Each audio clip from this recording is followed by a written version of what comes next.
গৃহস্থের জীবনটাই হচ্ছে স্বামী স্ত্রী পুত্র কন্যা পিতা মাতা পাড়া প্রতিবেশী আত্মীয় স্বজন বৃন্দকে নিয়েই সাংসারিক জীবন। তাই মহারাজ যুধিষ্ঠির প্রশ্ন করেছিলেন দেবর্ষি নারদকে যে দেবর্ষি পান, আমরা তো গৃহস্থ, সর্বক্ষণ নিজেদের অস্তিত্ব বজায় রাখার জন্য জীবিকা নির্বাহের তাড়নায় আমরা প্রত্যেকেই ব্যস্ত। তা এইরকম আমরা যারা গৃহস্থগণ সর্বক্ষণ জীবিকা নির্বাহ বা অর্থ উপার্জনের যে কোনো একটিকে পথ অবলম্বন করে আমাদের ব্যস্ত থাকতে হয়। এর মধ্য দিয়েও এই গৃহস্থ জীবন কিভাবে পারমার্থিক সাধনায় নিয়োজিত করা যেতে পারে তার উত্তর দিতে গিয়ে দেবর্ষি নারদ বলেছিলেন, মহারাজ শুধু জীবিকা নির্বাহের ব্যস্ততায় জীবন অতিবাহিত করলে হবে না, পাপ পুণ্যের বিচার নিয়ে জীবন যাপন করলে মানব জীবনের সার্থকতা নয়। শ্রীন্নন ভগবত অভিঘ্নসম অবতার কথামৃতম শ্রদ্ধধান যথা কালম উপাসন্ত জনাবৃতম। এই যে আমরা সংসার আবদ্ধ জীব, সকাল থেকে রাত্রি 10টা পর্যন্ত আমাদের জীবিকা নির্বাহের যুদ্ধ চলছে, চাকরি বাকরি ব্যবসা বাণিজ্য, পরের ঘরে গিয়ে শ্রমজীবী থেকে আরম্ভ করে যার জীবনের যেরকম পেশাবৃত্তি তাকেই ব্যস্ত থাকতে হচ্ছে। কিন্তু তার ফাঁকে ফাঁকেই দেবর্ষি নারদ বলছেন যে মহারাজ যথা কালম উপশান্ত জনাবৃতম। এই যথাকাল শব্দের অর্থ হচ্ছে যে জীবিকা নির্বাহের ব্যস্ততার মধ্যেও কিছুটা সময় আমাদের অবসর থাকে। 1 ঘন্টা হোক 2 ঘন্টা হোক 5 ঘন্টা হোক 6 ঘন্টা হোক, বিশ্রাম ভোজন শয়ন এবং কর্মপ্রচেষ্টা করার পরেও 24 ঘন্টার মধ্যে আমাদের 2-4 ঘন্টা অবসর থাকে। এই যথাকাল শব্দে হচ্ছে কর্মজীবনের যেটুকুনি অবসর কাল, এই কালটাই হচ্ছে যথাকাল। তা এই যথাকালে কর্তব্য কি না শ্রীন্নন ভগবতম অবতার কথামৃতম, অর্থাৎ অবতার সার লীলা পুরুষোত্তম শ্রী গোবিন্দের যে অমৃতময় লীলা প্রসঙ্গ কথা, এই কথায় শ্রবণ কর্তব্য। সংসারের কাজের ফাঁকে অবসর মতন এবং জনাবৃতম একা একা নয়, সহধর্মিণী পুত্র কন্যা ভ্রাতা ভগ্নী পিতা মাতা পরিবারের মধ্যে যারা যারা থাকবেন, পারিবারিক জীবনের সঙ্গে সম্পর্ক নিয়ে প্রত্যেককেই এটা বাধ্যতামূলক নিয়ম মহারাজ যুধিষ্ঠির, যে একটা সারাদিনের মধ্যে আমাদের অবসর ক্রমে একটা নির্দিষ্ট সময়, সেই সময় সবাই আমরা সম্মিলিত হব,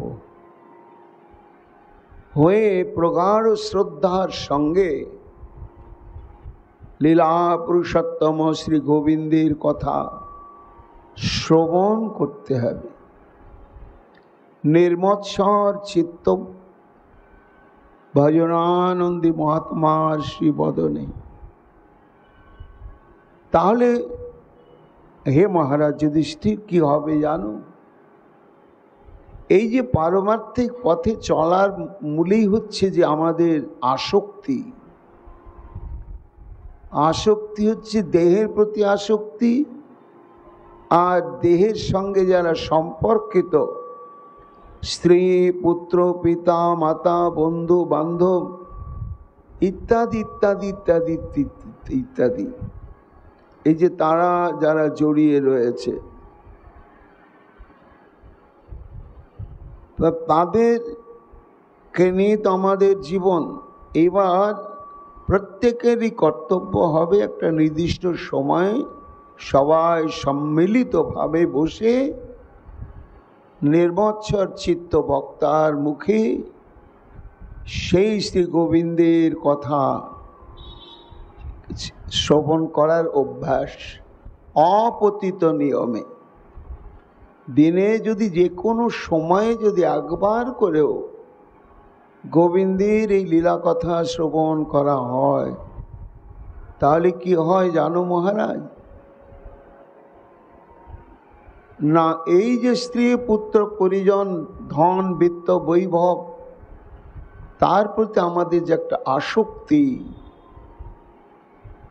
এই আসক্তিটা জ্ঞান কর্ম যোগাদির সাধনের দ্বারা দূর হয় না, হবে না। সাধু মুখে নিরন্তর ভাগবত কথা শ্রবণ করতে করতেই অনাসক্তি এসে যাবে এবং প্রত্যেকেরই সে অবস্থা আসবে। পিতাও ভাববে আমার পুত্র বটে, কিন্তু পুত্র আমরা চলার পথে একত্রিত হয়ে পাতানো সম্বন্ধ করে নিয়েছি, আমি তোমার বাবা, তুমি আমার পুত্র, কিন্তু তোমার আমার গন্তব্যস্থল তৎচরণ রুহান্তিকম। কাজে চলো, আজকে কতটা এগোলে, আমি কতটা এগোলাম, তোমার এগোনোতে আমি সহযোগিতা করব, আমার এগোনোতে তুমি সহযোগিতা করবে। তুমি আমার নয়, আমিও তোমার নয়, সবাই আমরা শ্রীকৃষ্ণের। এই যে আসক্তির বন্ধন, এই বন্ধনটি কেবলমাত্র গৃহস্থ জীবনে প্রত্যেক দিন একটা নির্দিষ্ট সময়ে নিয়ম করে শ্রী গোবিন্দের এই লীলা কথা শ্রবণ করে যাওয়া, এটি একমাত্র আমাদের জীবনের মুখ্য কর্তব্য।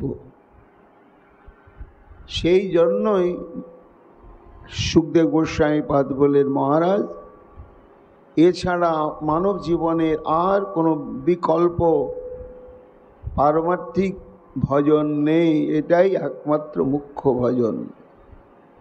তদাশ্রেণু মধুর কোমলকান্ত পদাবলী।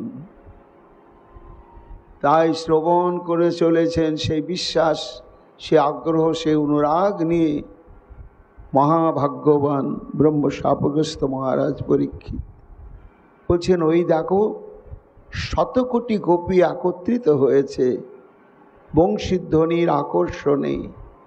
উদ্ভ্রান্তা হয়ে তারা দেহ গেহর প্রতি যে আসক্তি, কর্তব্যবোধ, ধর্ম সব জলাঞ্জলি বিসর্জন দিয়ে এসেছে, অথচ যেন তাদের সঙ্গে পরিচয় নাই। তাদের এই আগমনটা যেন কৃষ্ণের কাছে ভয়ঙ্কর, অপ্রত্যাশিত, অবৈধ, অনভিপ্রেত। তার প্রত্যেকটি কথায় কথায় এই তত্ত্বটাই ব্যক্ত। এক একটি প্রশ্ন যেন প্রত্যেকটি গোপিকার হৃদয়ের মধ্যে অগ্নিবাণ যেন নিক্ষেপ করা হচ্ছে। এতে কি হচ্ছে না, আস্তে আস্তে আস্তে আস্তে তাদের দৃঢ়তা এমন দুর্বার হয়ে যাচ্ছে যে অগ্নিবাণ নিক্ষেপ করতে করতে যদি পুড়ে মরতে হয়, তোমার চরণেই পুড়ে মরব, তবু আমরা যতই তুমি যেতে বলো, উপদেশ দাও, বিকল্প আমরা চিন্তা নেব না। এই যে নিষ্ঠা, এই নিষ্ঠাই হচ্ছে আমাদের ভজন অনুশীলনের প্রাণ। জীবনের যতই ঘাত প্রতিঘাত যেমনই আসুক। হরিদাস ঠাকুর শঙ্কর মাছের লেজের চাবুকের ঘায়ে ঘায়ে রক্তাপ্লুত হয়ে গিয়েছে সমস্ত শরীর, কিন্তু প্রতিজ্ঞা খণ্ড খণ্ড হয় দেহ যায় যদি প্রাণ, তবু না ছাড়িব মুখে কৃষ্ণ নাম।